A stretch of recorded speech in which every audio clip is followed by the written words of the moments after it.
बृहस्पतिवार व्रत कथा एक प्रमुख हिंदू परंपरा है जिसमें बृहस्पति देव की पूजा और व्रत के माध्यम से उनकी कृपा और आशीर्वाद की कामना की जाती है। बृहस्पति देव को विद्या, ज्ञान और सौभाग्य का प्रतीक माना जाता है।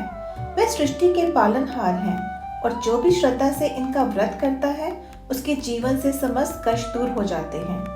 आज हम आपको एक प्राचीन कथा सुनाने जा रहे हैं जो इस व्रत की महिमा को दर्शाती है। बहुत समय पहले एक राजा अपने राज्य की प्रजा का बहुत ध्यान रखता था। वह गरीबों, ब्राह्मणों और साधुओं को दान देता था जिससे उसके राज्य में सुख शांति बनी रहती थी। लेकिन उसकी रानी बहुत घमंडी थी। वह ना तो स्वयं दान पुण्य में विश्वास रखती थी और ना ही राजा को ऐसे करने देती थी। एक दिन राजा शिकार खेलने वन में चला गया और रानी महल में अकेली थी। उसी समय बृहस्पति देव साधु वेश में राजा के महल में भिक्षा मांगने पहुंचे। रानी ने भिक्षा देने से इनकार कर दिया और कहा, हे साधु महाराज, मैं तो इस दान पुण्य से तंग आ गई हूँ। मेरा पति सारा धन लुटाता रहता है।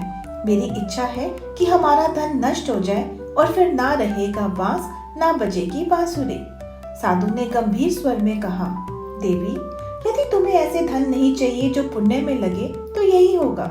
कुछ ही दिनों में महल की सारी दौलत समाप्त हो गई। नौकर चाकर चले गए, महल उजड़ गया और खाने के लिए भी कुछ नहीं बचा। तब एक दिन राजा ने रानी से कहा, हे रानी, हमारे बुरे समय का कारण केवल हमारा अहंकार है। मैं परदेश जाऊंगा और परिश्रम करके पुनः धन अर्जित करूंगा। राजा जंगल में जाकर लकड़हारा बन गया और लकड़ी काटकर बेचने लगा। इधर रानी को अपनी भूल का एहसास हुआ। वह अब ना केवल भूखी थी बल्कि अकेली भी पड़ गई। एक दिन वह रोते रोते बृहस्पति देव की मूर्ति के सामने बैठ गई और सच्चे मन से क्षमा मांगने लगी। एक दिन राजा जंगल में लकड़ियां काटते काटते बहुत थक गया और एक वृक्ष के नीचे ध्यान करके तभी उसने देखा कि निर्जन वन में एक साधु प्रकट हुए। वे साधु वेश में स्वयं बृहस्पति देवता थे। उन्होंने लकड़हारे से कहा, हे लकड़हारे, इस सुनसान जंगल में तो चिंता मग्न क्यों बैठा है?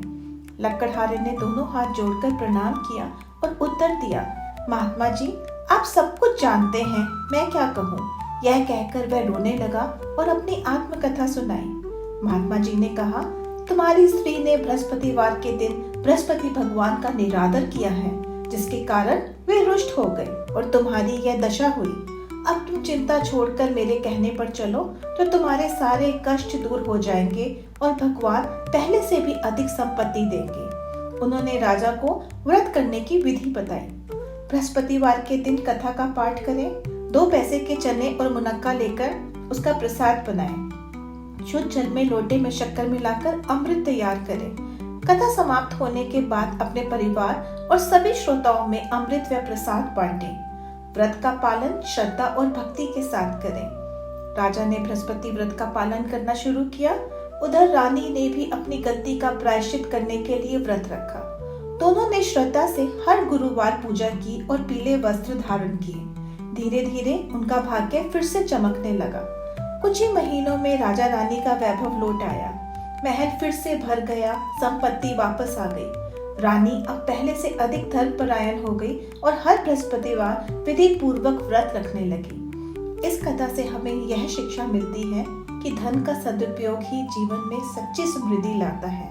जो श्रद्धा पूर्वक बृहस्पतिवार का व्रत करता है, कथा पढ़ता है अथवा सुनता है और दूसरों को सुनाता है, बृहस्पति देव उसकी सभी मनोकामनाएं पूर्ण करते हैं। तो दोस्तों, हम बृहस्पति देव से प्रार्थना करते हैं आपकी मनोकामना पूर्ण हो। वीडियो पसंद आया हो तो लाइक करें। ऐसे ही भक्ति ज्ञान के लिए चैनल सब्सक्राइब करें। बेल आइकन दबाएं ताकि आपको अगले वीडियो की सूचना मिले। तो कमेंट में अवश्य लिखें, जय बृहस्पति देव।